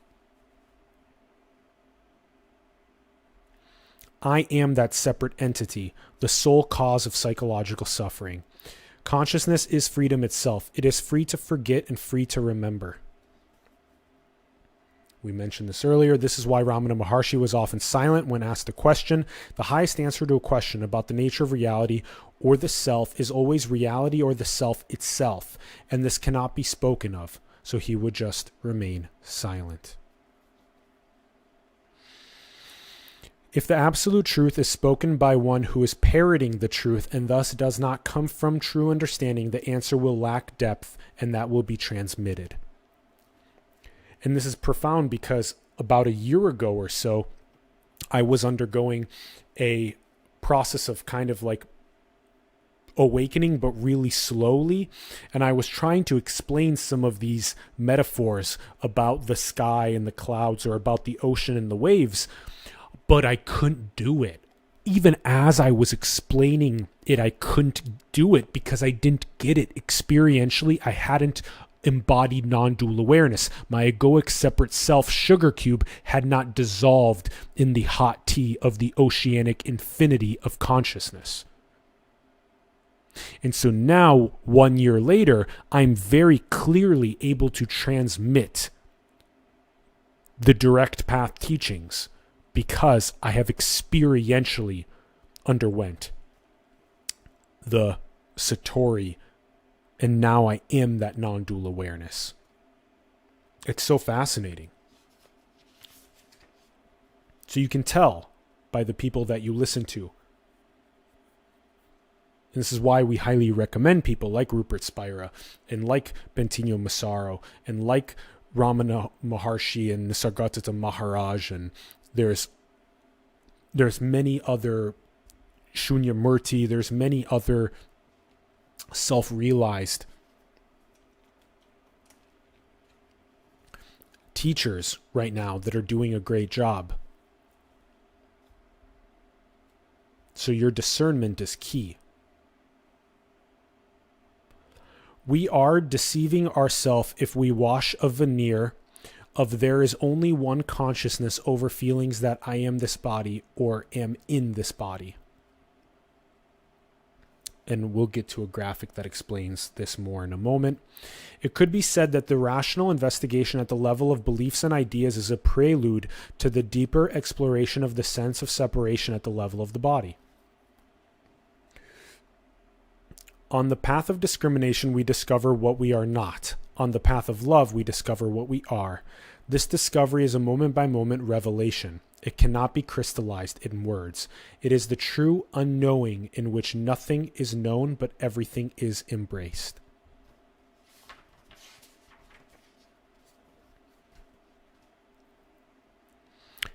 Every experience, every appearance is a wave on the ever-present ocean of presence. If we look at the waves, they change from moment to moment. If we look at the water itself never changes. And this is exactly what we talk about in chapter 10 on infinity and high-level perception, where you literally have Parmenides who says 2,500 years ago that the water itself never changes, whereas Heraclitus says Pantarei, everything flows, which is the waves, they change from moment to moment. And it's the synthesis of those two that gives you the full realization.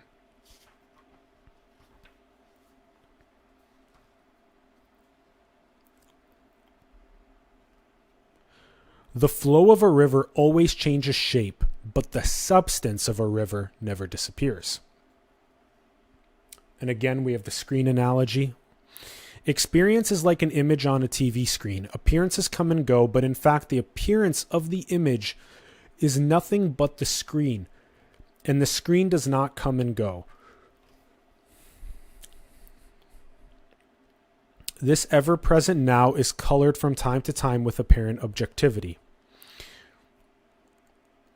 When we have reduced the multiplicity of things in understanding to one thing, we can further reduce that one thing into our self, capital S, the permanent background and substance of all things.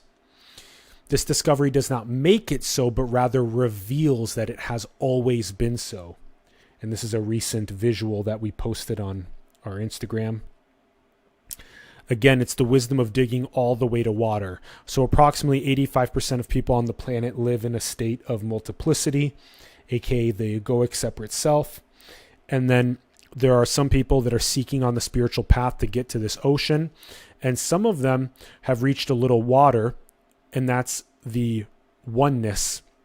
And that's about where I was about at the beginning of 2020 and throughout until just about three weeks ago or so. And so about 3 weeks ago or so, on December 18th, 2020, I pierced the veil. And so what that means is the oneness is very much like a belief about, oh, it's all one. And it's a very intellectual and philosophical belief, and it makes sense, but you don't actually pierce the veil yet, because the piercing of the veil to get to the self, where only about 1% of people on the planet are, is this oceanicness, and that only occurs when you realize what non-dual awareness truly is. When you really realize that your sugar cube of the separate entity of that ego completely dissolves in the tea of infinite consciousness. And so that is when the veil is pierced, and you recognize that that infinite consciousness is eternal, and that its nature is bliss and peace, and that it is being colored by experience, creative modulations of the waves of the ocean. And so for me, that only happened a couple weeks ago with my profound Satori. And so this analogy here, this metaphor is really strong, but you have to dig all the way to water. A lot of people stop here when they reach a little water, when they get to the intellectualization of the oneness. And so you have to go all the way to water. Follow that seeking impulse like it's your lifeline to fully pierce the veil to self-realization, to God realization.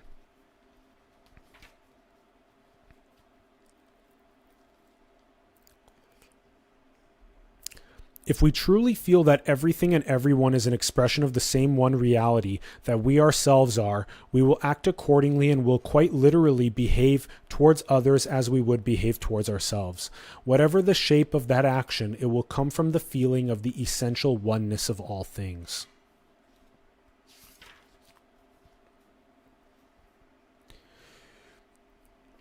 Everything is an expression of oneness, ignorance and wisdom alike.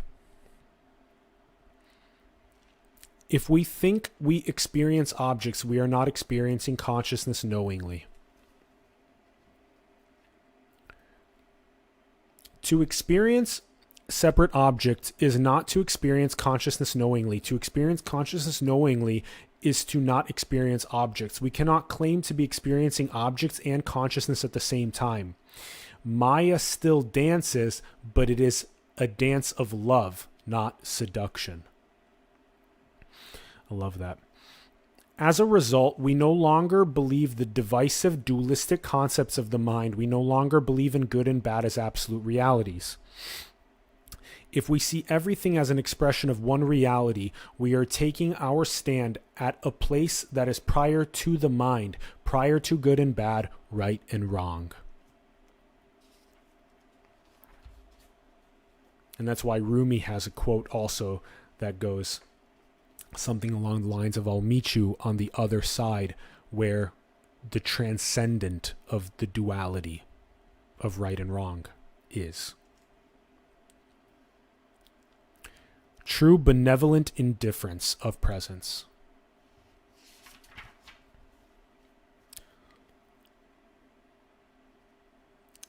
We expose misunderstandings, unsubscribe from separate self egoic matrix identity layers. Ending of thought reveals this understanding. Then understanding shines during thought itself. So again, the misunderstanding is being exposed. Understanding is revealed by thought, not explained by it. In fact, it is the ending of thought that reveals understanding. Revealed when thought comes to an end. Later, it is realized to be present during thought itself. Reality is beyond the abstract concepts of the mind, and therefore has no objective characteristics.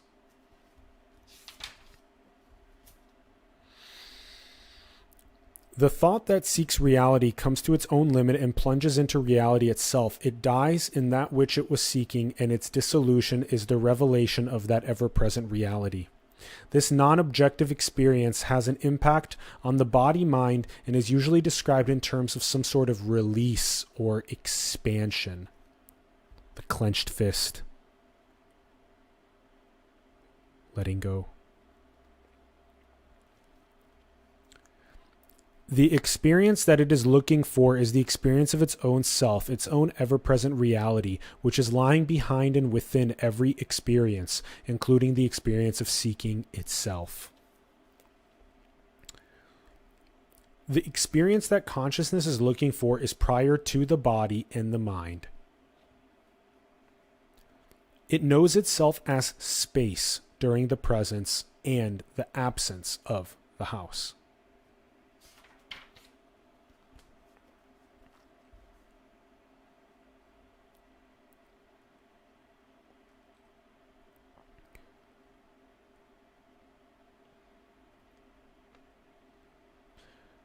Permeated with the peace of presence, on waking, the body-mind reappears in presence, saturated with the peace of deep sleep. Exposing the wrong formulations of our experience, the misunderstandings, relieves consciousness of the relentless search for itself in the realm of the body, mind, and the world. As soon as consciousness releases itself in this way, it finds that it is always present, that its own presence is always here shining and always has been. Consciousness sees itself shining within itself. When it looks back at the old objects that seem to veil itself from itself, it just sees them shining in and as itself, separating nothing from nothing.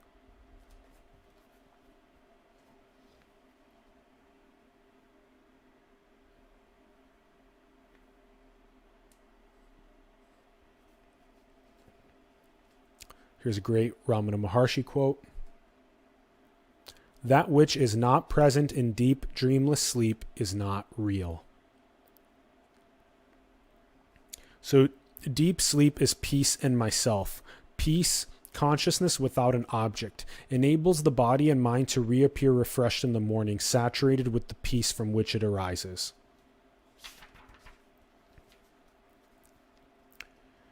The I, myself, am deep sleep. Deep sleep is the experience of consciousness, peace, and myself simultaneously. Meditation is like being asleep while remaining awake. Remain knowingly as this consciousness, peace, I. Every experience of the dreaming and waking worlds is only this consciousness, peace, I, taking the shape of thinking, imagining, sensing, and perceiving.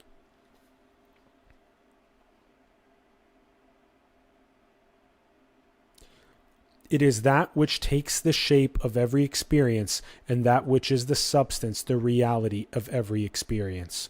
I, consciousness, is that.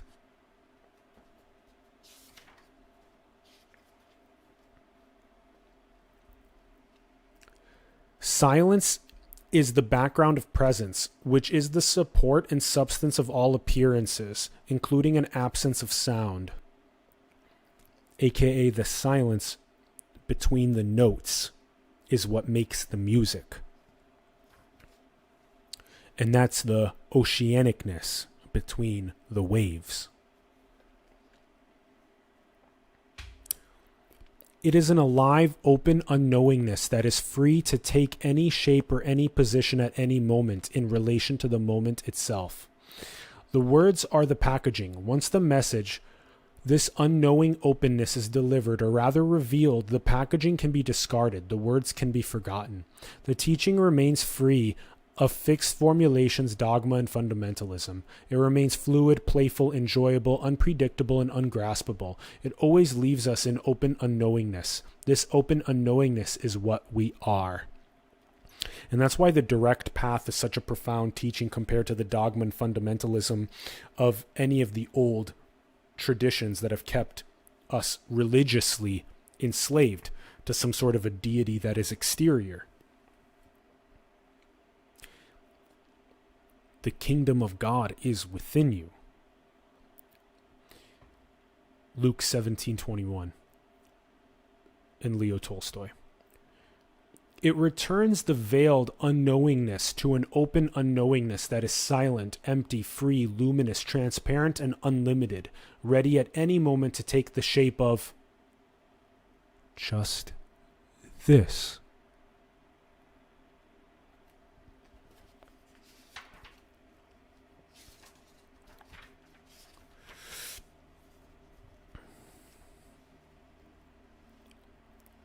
Again, it's infinite exploration. Just be now. Love the unfolding journey.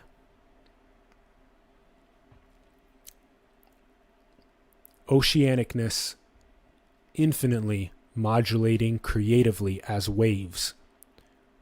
Ride at the peak of the wave, at the peak of the now. Just be in that unfolding.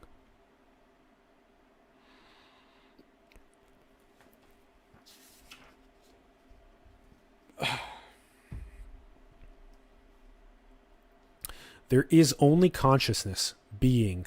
This is known as I, and also as happiness, love, peace, beauty, and understanding. What more meaning and purpose than that could there possibly be?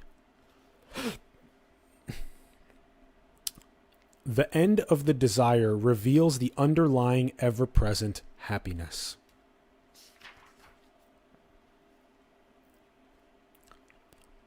The agitation called seeking veils the inherent happiness and understanding. Happiness is the particular name consciousness gives itself when it experiences itself at the end of a desire. Understanding is the particular name consciousness gives itself when it experiences itself at the end of a thought. Happiness and understanding are the experience of consciousness recognizing itself at the end of that search. Presence is never lost and never found. It is ever present. The activities of forgetting, searching, and finding are all equally modes of its own being, in which it is always only experiencing itself in changing names and forms. The oceanic presence is ever present, and all of the activities of the waves of forgetting, searching, and finding are equally modes of creative expression of its being. And those are all just changing names and forms. We've been doing it. We're going to continue doing it. It's the nature of reality. Wake up to it. The end of the desire is the end of the mind's agitation. This agitation is nothing other than consciousness thinking and feeling that the happiness and peace that are inherent in itself are not present, and as a result, searching for them elsewhere. It had just veiled itself with desire, with the thought and feeling, I need something else in order to be happy. Happiness is not an experience that consciousness has. It is what consciousness is. This is why joy is said to be causeless. Actually, Rupert taught me during our interview. He says, imperturbable peace and causeless joy.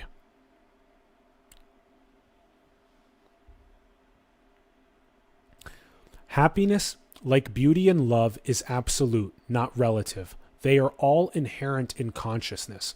They do not change or disappear.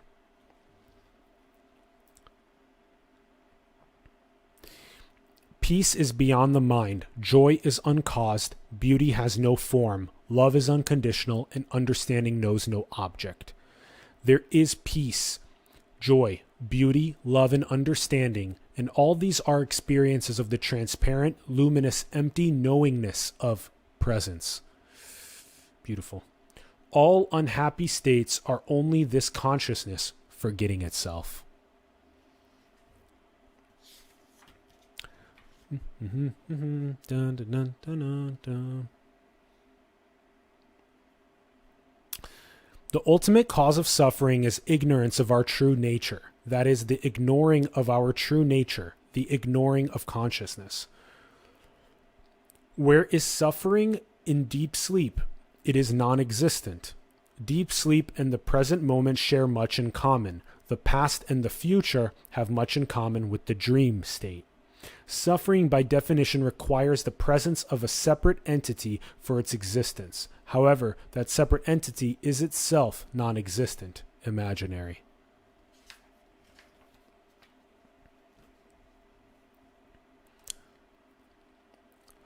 The mind cannot represent that which has no objective qualities. So when it goes towards consciousness, it collapses. It just cannot go there. And that's the sugar cube melting in the hot tea of infinite consciousness. That analogy is so good. The value of seeking is that as long as it is taken all the way back to its source, aka drill all the way to water, dig all the way to water, it brings itself to its own limit and dissolves there. That into which it dissolves is that for which it was seeking. You are that which you seek, or as St. Francis of Assisi said, that which is, we are seeking that which is looking. It's been said so many times by so many of the greats, so many different ways. Just dig all the way to water. Consciousness that dissolves the seeking thought, just as water dissolves a sugar cube. It is in the dissolution of thinking that consciousness tastes itself. Seeking never finds what it is looking for. It is dissolved in it. The experience of consciousness recognizing itself that brings about the end of seeking. The mind does not find understanding. It dies in it. Piercing the veil equals ego and seeking dissolution. That sugar cube analogy is just so damn good. Piercing the veil is the ego and seeking dissolving in the hot tea of infinite consciousness. It's so beautiful. Allow that understanding to express itself naturally. It will condition our life in just the same way that our previous understanding conditioned our life effortlessly. Individual means undivided. Individuality is the unique expression of the undivided whole. Love that.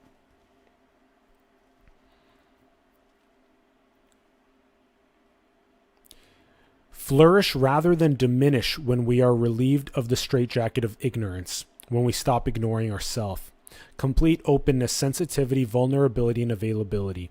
Consciousness is absolute freedom. We allow this freedom to express itself as it will, how it will, where it will, and when it will. The attitude of inner freedom that is the hallmark of understanding, and this attitude of inner freedom uses all possible means of expression and communication. So, inner freedom does not necessarily mean being a silent monk. So not always, but sometimes. It takes on a myriad of unique expressions. So you can have inner freedom and be extremely creative and be extremely expressive in myriad ways.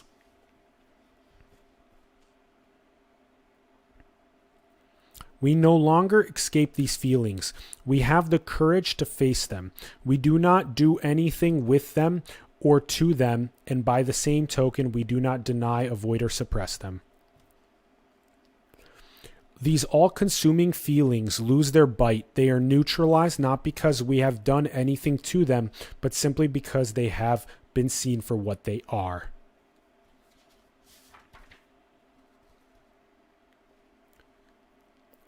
They are currents rippling through the ocean of ourself. Love and accept your cloud modulations. And this can also be love and accept your wave modulations. And then recognize yourself as the sky/ocean. And then eternal bliss peace colored by experience. So the sky or ocean is the eternal bliss peace that is colored by the experience of loving and accepting these cloud/wave modulations.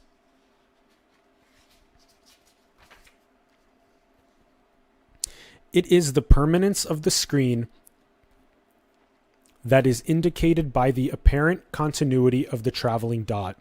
There is in fact no traveling dot. As Einstein said, the separate self is an optical delusion in consciousness.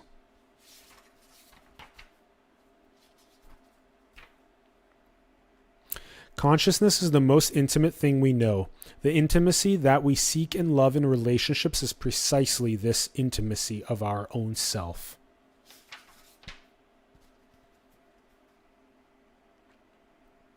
Consciousness is to myself what existence or being is to the world. I is consciousness. Am is being. The experience of I am is the most intimate and familiar experience we know. Period. It is the experience of the oneness of consciousness and being. When this oneness divides itself into a body and a world, it veils itself from itself and causes psychological suffering. Every object appears within consciousness, and its existence cannot be separated from the presence of consciousness.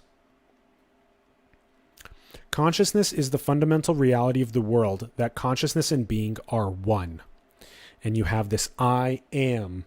So consciousness or chit and being in existence, sat. Sat, chit, ananda, existence, consciousness, bliss.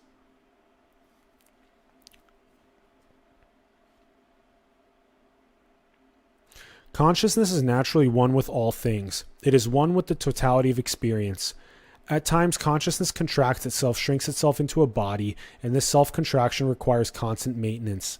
The self-contraction gradually unwinds, and consciousness returns to its natural condition. Again, the clenched fist. Relaxing.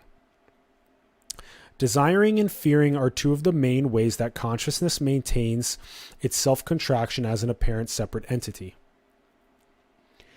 However, as consciousness becomes more and more accustomed to abiding in and as itself, as it no longer pretends to be a separate entity, to go out of itself in search of itself, this natural abidance in and as itself becomes normal and ordinary.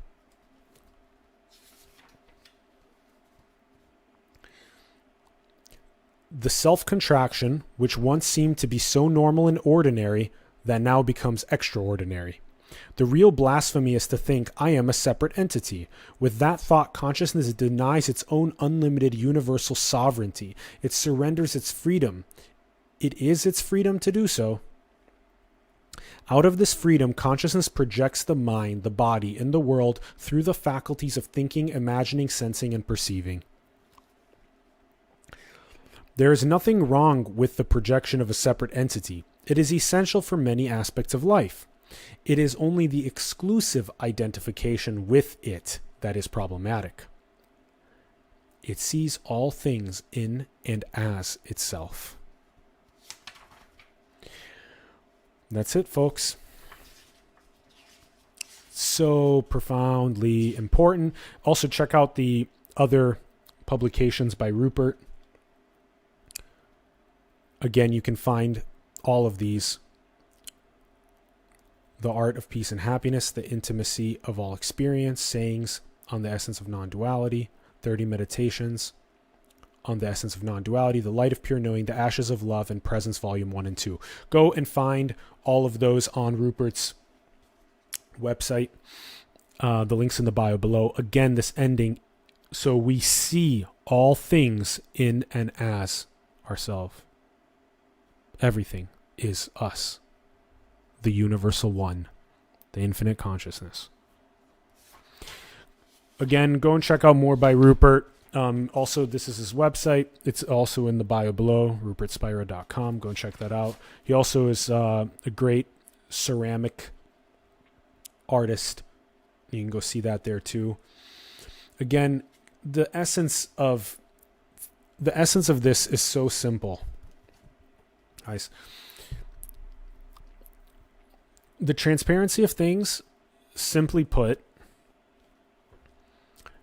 is the direct path to your consciousness and your awareness to become really awake to the oceanic infinity and eternity of that consciousness and of that awareness that is shared. Reality and consciousness are one. The spiritual and the physical are one.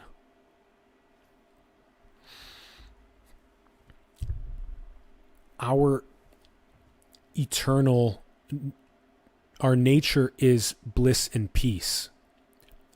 And that awareness is eternally being colored by the modulations of the oceanic waves or the clouds in the sky. Again, the analogies and the metaphors that Rupert uses are so poignant. They're salient. They're paramount in understanding this. Again, the ocean, the infinite consciousness, and the waves are the modulations of experience. Similarly, the sky is the infinite consciousness, and the clouds are the modulations of experience. Again, the sugar cube, as soon as the contraction of the egoic separate self follows the seeking impulse, it turns on itself, and the ego, the separate self, and the mind dissolve as the sugar cube in the tea of infinite consciousness. It's that simple. The Transparency of Things, Contemplating the Nature of Experience by Rupert Spira. Check it out. The link's in the bio below. I hope you had a lot of value come from this exegesis, and we drew out so much of the salience here, and I hope it was very valuable for you. And I hope that go back through the video, pause it as needed, write down the key points with your own exegesis of the most salient things, and then practice them to get to that non-dual awareness that we're talking about of the ocean of the sky. And realize it as the eternal fireworks, the eternal artistic modulation of infinity. Recognize that, and you got it. And re-baseline to that. Keep that light bulb on. And then buy the book yourself. Buy Rupert's books and go through the process of exegesis yourself. That will absolutely help you in your process. So do that too. The links are in the bio below. And go and watch his YouTube channel. Watch his YouTube channel. He has a lot of great videos on there unpacking non-duality. Again, one of the world's best teachers of non-duality. Like the video if it brought you value. Subscribe if you haven't yet. Share the video with other people. Let's get more of these teachings of non-duality out around the world. And let me know how you feel in the comments below. I'd love to hear from you. Where are you at in your self-realization of non-dual awareness? And I'll do my best to get in there and comment back as much as I can. And I love you. Thank you very much for tuning in. We love you. Rupert Spira, thank you so much. I love you a lot. And I'm very grateful for your entire team as well that's helping the communication of all of the perennial non-dual wisdom. So it's been an honor working with you, and I look forward to continue working with you. This is awesome. It's so awesome. We'll be doing more videos like this soon. We have some more of Rupert's books coming. We have more of David Hawkins coming. And there's a lot of other epic people that we have lined up. And you can go watch the Universal One video with Walter Russell that we just did as well. Because there's a lot of synergy between the non-dual spiritual teachings that Rupert's sharing here, as well as what people like Walter Russell and Nikola Tesla are sharing as well with their synthesis of metaphysics and science. So love you tons. Thanks for tuning in. We'll see you soon. Thank you.